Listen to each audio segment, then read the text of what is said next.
তাদের কাছ থেকে ক্ষতিপূরণ আদায় করা হবে না এবং এই এলাকাকে ইকোলজিক্যাল ক্রিটিক্যাল এরিয়া সেকশন 5-এ যেটা বলা আছে পরিবেশ আইনে সেটা কেন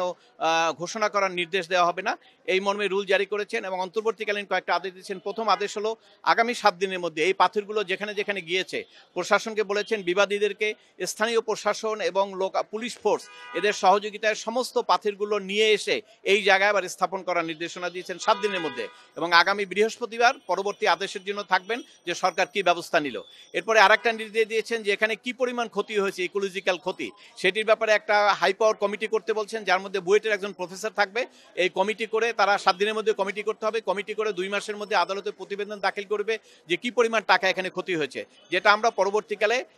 ওই টাকা আদায়ের জন্য আমরা নির্দেশনা অলরেডি রুল জারি করা হয়েছে। আরেকটা জিনিস এখানে আদালত নির্দেশ দিয়েছেন, যারা এর সঙ্গে জড়িত সে উপর নিচে যেই থাকুক সমস্ত লোকের একটা তালিকা তৈরি করে নাম ঠিকানা সহ আদালতে এফিডেভিট আকারে প্রতিবেদন দাখিল করতে বলেছেন, যাতে আমরা পরবর্তীকালে এই লোকগুলোর কাছ থেকে এই ক্ষতিপূরণগুলো আদায় করতে পারি। এবং আদালত বলেছেন যে এটা খুব দ্রুত সময়ের মধ্যেই প্রশাসনের এই পাথরগুলো আবার সঠিক জায়গায় ফিরিয়ে আনতে হবে এবং আমরা আদালতকে বলেছি যে এটা একটা ন্যাচারাল ডিজাস্টার এবং দীর্ঘদিন থেকে এটা সংরক্ষিত হচ্ছিল। কোর্ট